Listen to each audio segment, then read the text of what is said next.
Meu nome é Waston Vieira Silva, eu sou instrutor do curso Controle da Via Aérea da Sociedade Brasileira de Anestesiologia e vou falar sobre os algoritmos de abordagem da via aérea.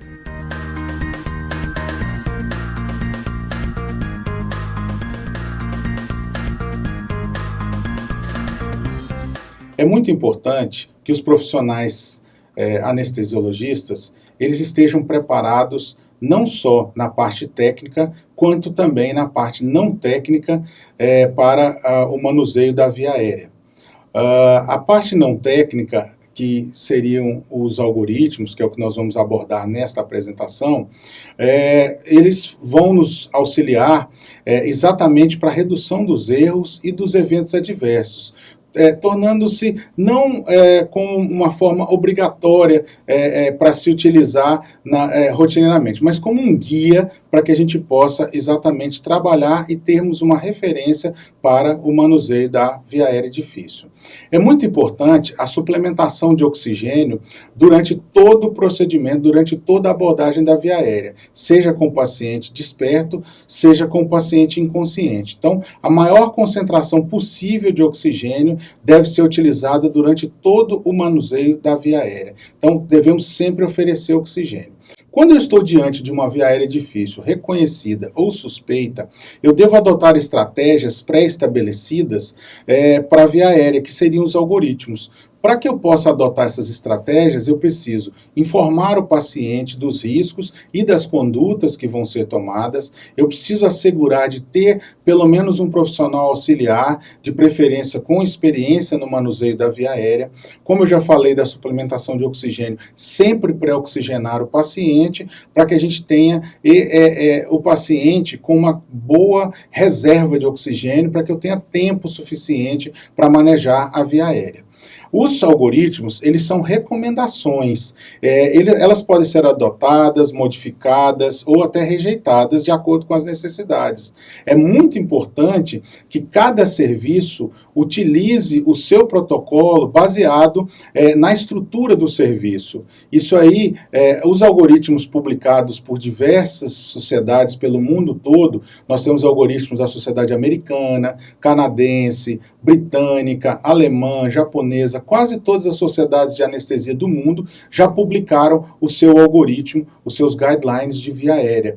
Mas é muito importante que esses algoritmos sejam adotados de acordo com a disponibilidade de equipamentos do seu serviço. Porque não adianta eu utilizar como protocolo um guideline onde eu coloco, o guideline traz um dispositivo, eu não tenho à disposição no meu serviço, então eu não tenho como adotar aquele padrão. Então, esses guidelines, eles não podem garantir resultados específicos, estão sujeitos a revisões periódicas e a maioria deles são recomendações baseadas em revisão de literatura. Mas muitas vezes a literatura não oferece subsídios suficientes para se montar o algoritmo. Então, muitas vezes são utilizadas opinião de especialistas para a aplicação clínica desse guideline. Vamos começar falando, eu vou falar nessa apresentação sobre alguns algoritmos, os mais recentes, as mais recentes atualizações. Esse primeiro é o da ASA, da Sociedade Americana de Anestesiologia, que fez um estudo em 1990 de processos movidos contra médicos anestesiologistas e observou-se que muitos dos eventos que aconteciam com morte ou com lesão cerebral definitiva, poderiam ter sido evitados e eram causados em decorrência do manuseio inadequado das vias aéreas. Então, em 1993, a ASA publicou o primeiro algoritmo de via aérea difícil. 10 anos depois, em 2003, foi feita uma revisão, e essa última revisão que eu vou apresentar para vocês é a publicação de 2013, onde foi feita a última revisão. E o foco do guideline da ASA, ele é exatamente a via aérea difícil encontrada durante o ato anestésico e a intubação traqueal em qualquer faixa etária. E o foco principal também é manter trocas gasosas adequadas. As propostas desse guideline é facilitar a conduta perante uma via aérea difícil e reduzir eventos adversos de natureza respiratória, principalmente morte, lesão cerebral, a parada cardiorrespiratória, os traumas de via aérea, as cirurgias desnecessárias de via aérea e os traumas de dentes.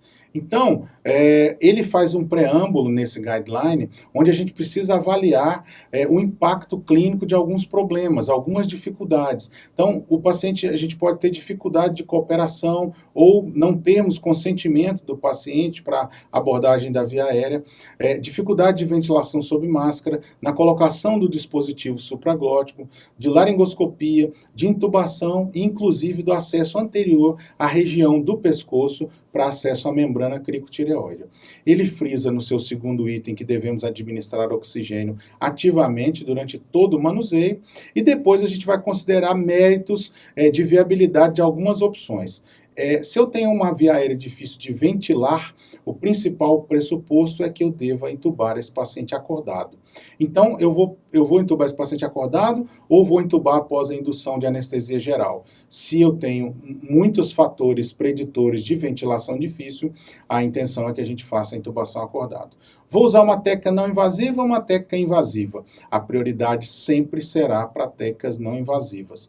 Laringoscopia por vídeo, a videolaringoscopia, ele recomenda que muitas vezes pode se tornar uma ferramenta do nosso dia a dia, sendo a primeira opção, muitas vezes, para a abordagem dessa via aérea.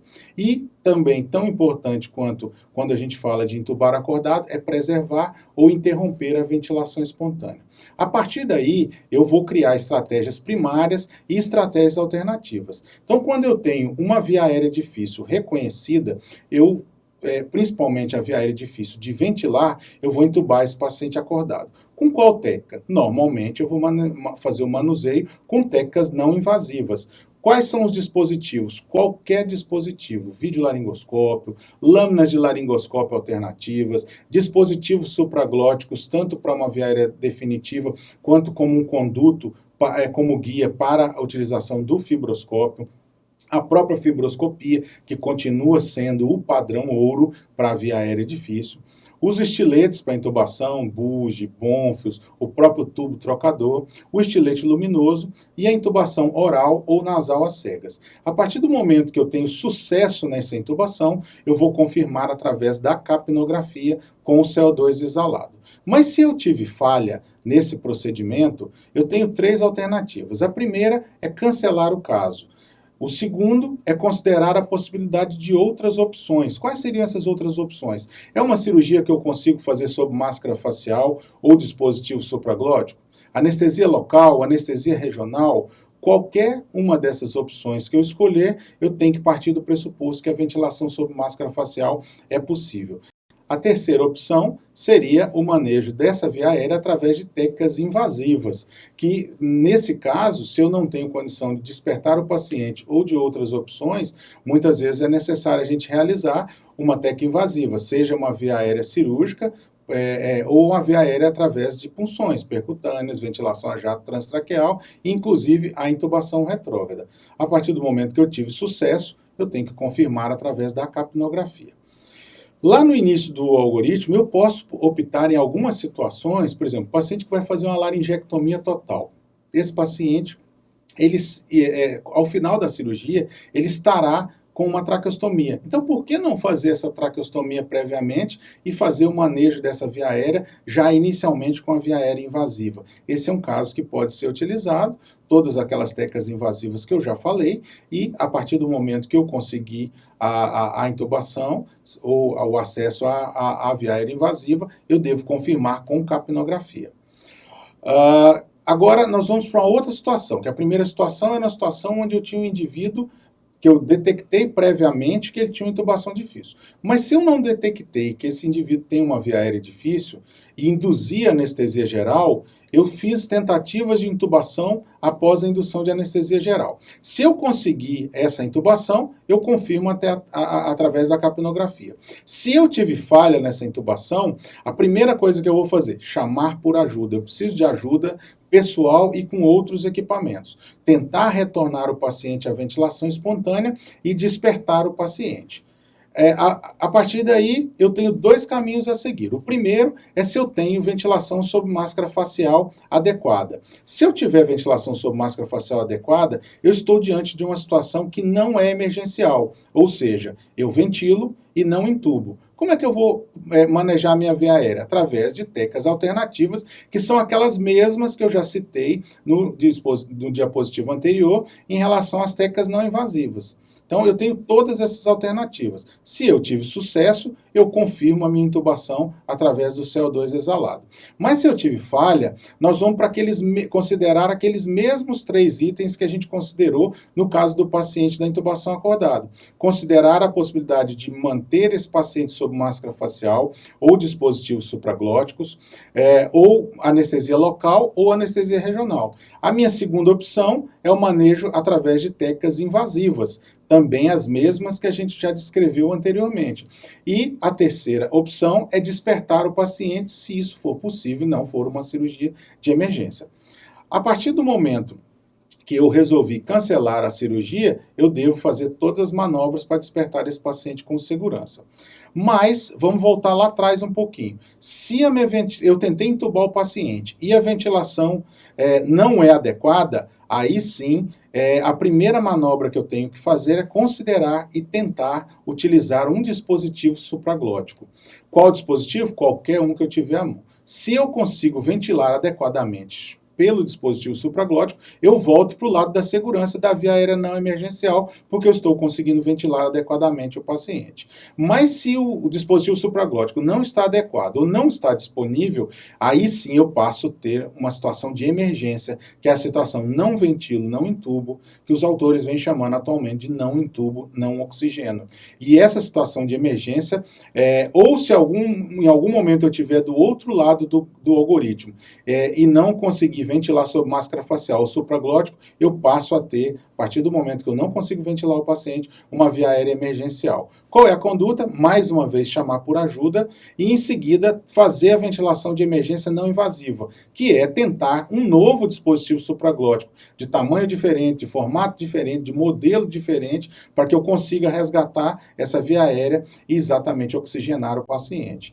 Se eu não consigo fazer isso, falhou a tentativa de intubação, falhou a máscara facial, falhou o supraglótico, se eu tiver a ventilação inadequada, ou seja, eu continuo não conseguindo ventilar o paciente, tive uma falha, eu vou partir para o acesso invasivo emergencial, que aí sim é o acesso à região anterior do pescoço, com a ventilação a jato transtraqueal ou uma via aérea percutânea ou cirúrgica. O guideline chega a falar em intubação retrógrada, mas a intubação retrógrada é um procedimento que se demora, que demanda algum tempo e que não seria adequado para essa situação emergencial. Então, esse é o guideline da ASA e a gente, a partir daí, vamos passar agora para a sequência da aula. A partir de agora, nós vamos mostrar uma sequência de 4 guidelines que foram desenvolvidos pela Sociedade de Anestesia do Reino Unido, pela Sociedade Britânica.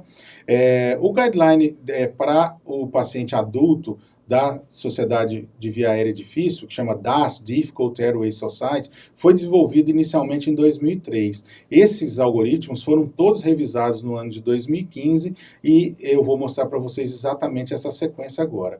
Inicialmente, eles desenvolveram em 2015 um algoritmo específico para o paciente pediátrico. E é bastante interessante porque as crianças têm realmente muitas variáveis diferentes do paciente adulto.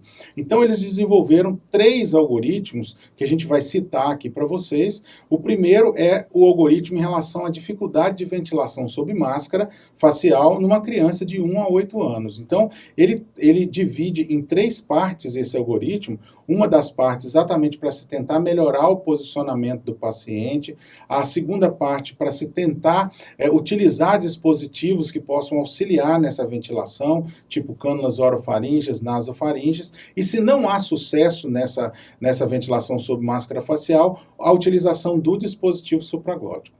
O segundo guideline, ele aborda a dificuldade de intubação no paciente pediátrico. Também, da mesma maneira que o primeiro, também trazendo passos para que você melhore, otimize a posição, tem equipamentos adequados, laringoscópios, cânulas e dispositivos auxiliares compatíveis com o tamanho e peso da criança. E em seguida, se você tem falha, também a utilização dos dispositivos supraglóticos, e se você chega a uma situação emergencial, que é a situação não intubo, não ventilo, existe um guideline específico para se indicar exatamente o acesso à região anterior do pescoço, que o próprio guideline recomenda que nessa faixa etária, se houver disponibilidade no serviço, que seja acionado o serviço de otorrinolaringologia para que auxilie o anestesista na realização da cricotireoidostomia. Um segundo guideline que foi publicado também em 2015 é um guideline específico para o manuseio da via aérea na paciente gestante. Ele começa dizendo que a incidência de intubação difícil e de falha de intubação em obstetrícia, ela continua inalterada nas últimas 4 décadas, mesmo com o desenvolvimento tanto de guidelines, como de equipamentos, como de profissionais mais habilitados, a intubação, a falha de intubação na paciente gestante, ela continua sendo um problema. Então, ele traz um algoritmo principal, onde ele aborda inicialmente a anestesia geral obstétrica segura, onde você deve preparar, planejar adequadamente para fazer uma indução em sequência rápida segura, fazendo e considerando inclusive, se houver dificuldade na intubação da paciente obstétrica, a ventilação sob máscara facial, limitando a pressão de insuflação na ventilação da paciente em 20 centímetros de água.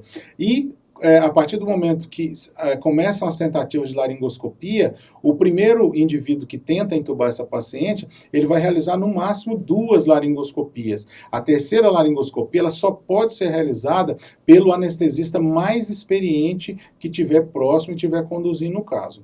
O segundo algoritmo é um algoritmo que fala de falha de intubação obstétrica, que você deve declarar a falha, chamar por ajuda, tentar manter a oxigenação dessa paciente o maior tempo possível, e se você não consegue, a utilização do dispositivo supraglótico e inclusive a manutenção da paciente sob máscara facial e a realização da cesariana se é uma situação de emergência fetal ou obstétrica.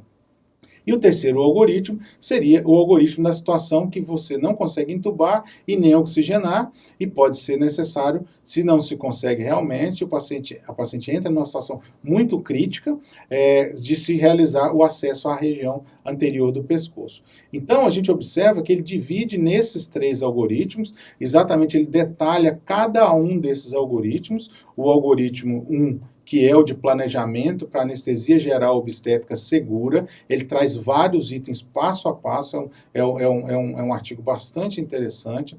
O segundo passo é quando há a falha de intubação traqueal, e o terceiro passo é quando você tem realmente a falha de intubação, de ventilação, e o paciente está numa situação emergencial, na situação não intubo, não oxigênio.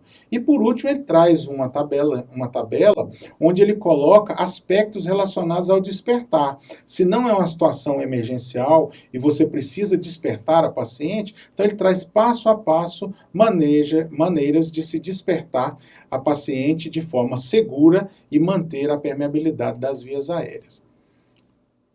Após falar o de pediatria, o algoritmo da pediatria e o algoritmo da gestante, agora nós vamos ao algoritmo que foi publicado no finalzinho de 2015, em novembro, publicado no British Journal, exatamente que são os guidelines, a atualização daquele guideline que eu falei de 2003 para a versão de 2015.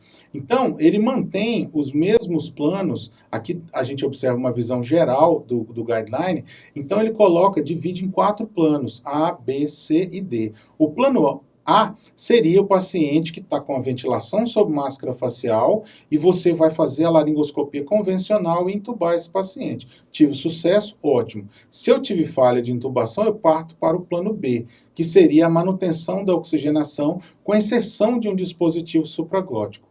Se eu consigo sucesso com a introdução do supraglótico, eu tenho que parar e pensar. Eu tenho algumas opções. É uma cirurgia que eu posso prosseguir com o dispositivo supraglótico? Se não for, eu vou despertar o paciente. posso usar o supraglótico como um conduto para que a gente consiga fazer a intubação através dele, evitando as tecas às cegas. O algoritmo fala o tempo todo que as tecas às cegas elas devem ser evitadas ao máximo. Existe uma relação muito grande de complicações relacionadas à intubação às cegas. Então, normalmente as tecas têm que ser videoassistidas, de preferência através de fibroscopia. E, por último, ainda nesse dispositivo, nesse segundo plano, se eu vou usar uma teca invasiva ou não. Se eu não conseguir ventilar com o supraglótico em nenhum momento, eu passo para o plano C, que é mais uma tentativa de ventilar o paciente sob máscara facial. Se eu tive sucesso, eu posso despertar o paciente. Mas se eu tive falha, aí sim eu vou entrar na situação emergencial e vou partir para a cricotireoidostomia. Ele detalha um pouco mais à frente cada um desses planos, colocando no plano A, que é a parte da laringoscopia, todas as manobras de posicionamento adequado do paciente, a pré-oxigenação adequada, a quantidade de dispositivos que eu tenha de acordo com o grau de dificuldade daquela via aérea. Se eu tiver dificuldade, estiver realizando a pressão sobre a cartilagem cricóide num paciente de estômago cheio, muitas vezes é preciso tirar a pressão da cartilagem cricóide para que eu consiga acessar a via aérea. No plano B, que é o plano da oxigenação, ele recomenda os dispositivos supraglóticos de segunda geração, porque se consegue maiores pressões de vedação do dispositivo, e a gente ainda tem um canal para drenagem gástrica.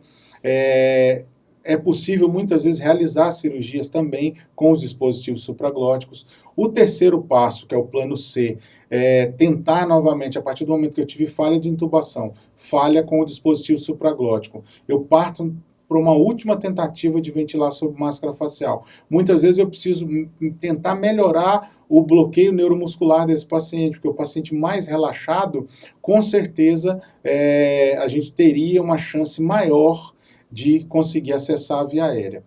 E por último, se tudo falha, é o acesso à região anterior do pescoço, que é a cricotireoidostomia cirúrgica, que é exatamente a sequência que a gente vai abordar agora. Ele mostra exatamente, o próximo diapositivo é exatamente uma figura mostrando a palpação da membrana cricotireoide. A gente vai fazer um movimento que ele chama de handshake, que é um balanço da cartilagem tireoide, para que a gente possa identificar bem a cartilagem tireoide e logo abaixo, entre a cartilagem tireoide e a cricoide, identificar a membrana cricotireoide. A partir do momento que eu identifiquei, estou numa situação não intubo, não oxigeno, esse algoritmo recomenda uma técnica nova de cricotireoidostomia, que é a realização de uma incisão transversal em cima da membrana cricotireoide com uma lâmina de bisturi. Eu rodo essa lâmina de bisturi 90 graus, mantendo a parte cortante da lâmina em direção caudal. A partir do momento que eu perfurei a membrana, fazendo essa manobra de rotação, eu vou fazer a introdução de um estilete tipo bugie, no sentido caudal, bem lubrificado, e logo em seguida eu vou pegar um tubo traqueal número 6, com balonete, e vou introduzir pela membrana cricotireoide e retiro o bugie, e eu tenho sim a cricotireoidostomia feita com um tubo traqueal. Por que eles recomendam essa técnica? Porque eles têm mostrado, alguns trabalhos têm mostrado exatamente que é mais seguro você colocar um tubo traqueal, a técnica é muito mais fácil e rápida do que você tentar e com alguns tipos de dispositivo, algumas cânulas que poderiam dificultar, e é um momento emergencial onde você precisa acessar a via aérea com bastante rapidez. Então o plano D, ele detalha bem, que é o que a gente está observando nesse outro slide, que eu já detalhei no slide anterior, mostrando exatamente que esse acesso à região anterior do pescoço, quanto mais rápido ele é realizado, mais rápido a gente vai oxigenar adequadamente o paciente e tirar da situação de emergência.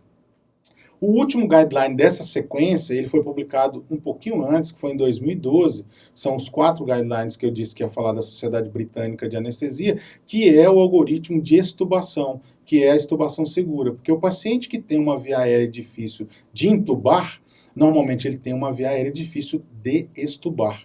Então, essa extubação também tem que ser feita com segurança. Ele traz 4 passos. O primeiro é planejar a extubação, o segundo é preparar a extubação, o terceiro realizar a extubação e o quarto os cuidados pós-extubação. Então ele resume isso em três partes. A primeira parte é esse dispositivo, que é um diapositivo geral, onde a gente observa a gente precisa observar os fatores de risco relacionados ao paciente para saber se esse paciente é um paciente de baixo risco, ou seja, se eu não tive nenhuma dificuldade, não tinha histórico de via aérea difícil, eu não tive nenhum problema durante a anestesia que me levou a deixar esse paciente sob risco de intubação.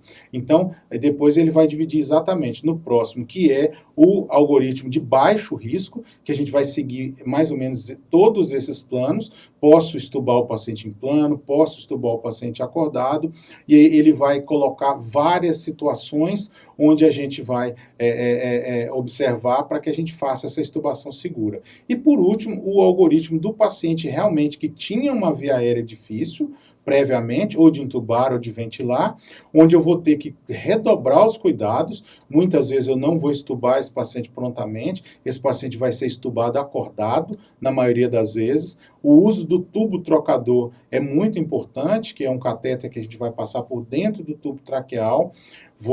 Aí eu extubo esse paciente, deixo esse catéter passado na via aérea do paciente, dentro da traqueia, oferecendo oxigênio, e eu tenho um guia que se eu precisar reintubar esse paciente, o paciente já está pronto.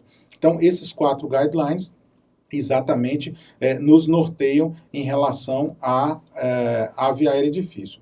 Esses 4 guidelines, a gente pode entrar, baixar o aplicativo que existe da Sociedade Britânica de Anestesia, é DAS, Difficult Airway Society App.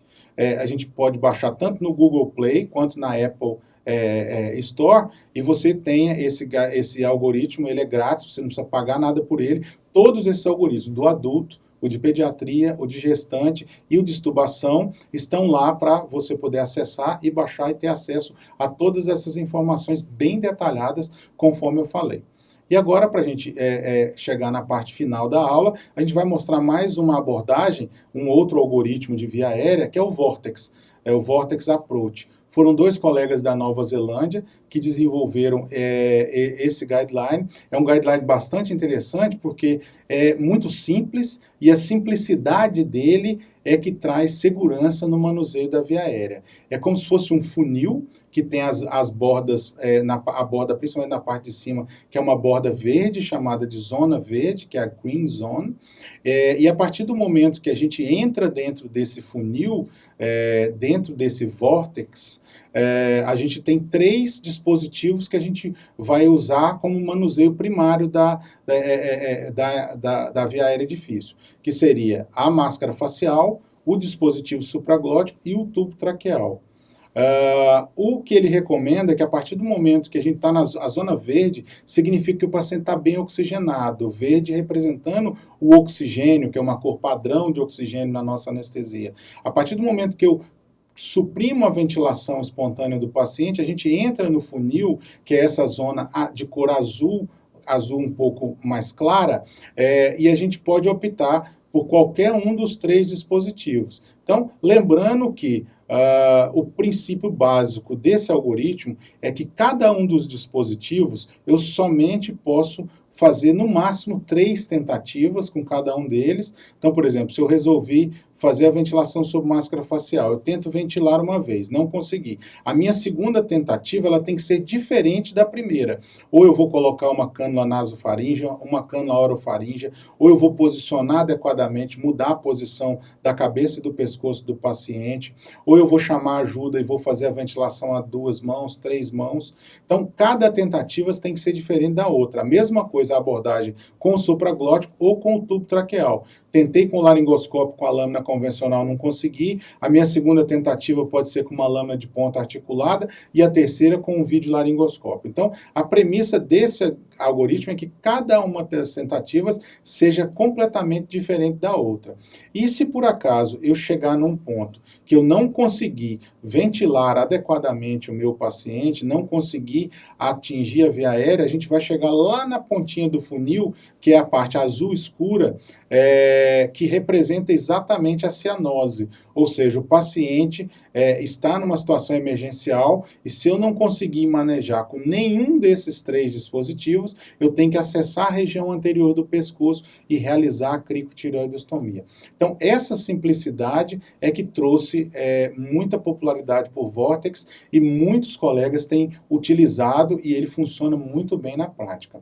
E para a gente encerrar, eu queria mostrar que o Vortex ele tem estratégias você pode entrar no site deles também, e na própria literatura tem isso tudo aí também. Ele tem uma ferramenta que traz item por item para você fazer checagem, um checklist, onde você prepara as intervenções, tem todos os itens para preparar as intervenções, preparar a equipe, preparar equipamentos, preparar fármacos. A segunda parte é o que a gente vai utilizar para prevenir a hipoxemia e, por último, promover o trabalho em equipe. Então, se você usa esse checklist, você consegue observar e descobrir tudo que você tem no teu hospital, no teu ambiente de trabalho, exatamente para você checar item por item e ter certeza de que você não esqueceu nenhum item. Então, é um checklist de segurança que o Vortex traz para a gente. E agora, para encerrar essa apresentação, eu quero dizer para vocês que todos esses algoritmos que eu mostrei aí na aula e alguns outros estão nesses links que estão listados aqui nesse diapositivo e que vão ser disponibilizados juntamente com a aula para que você possa clicar e abrir esses algoritmos e tenha acesso a esses trabalhos que foram tratados nessa apresentação. Muito obrigado.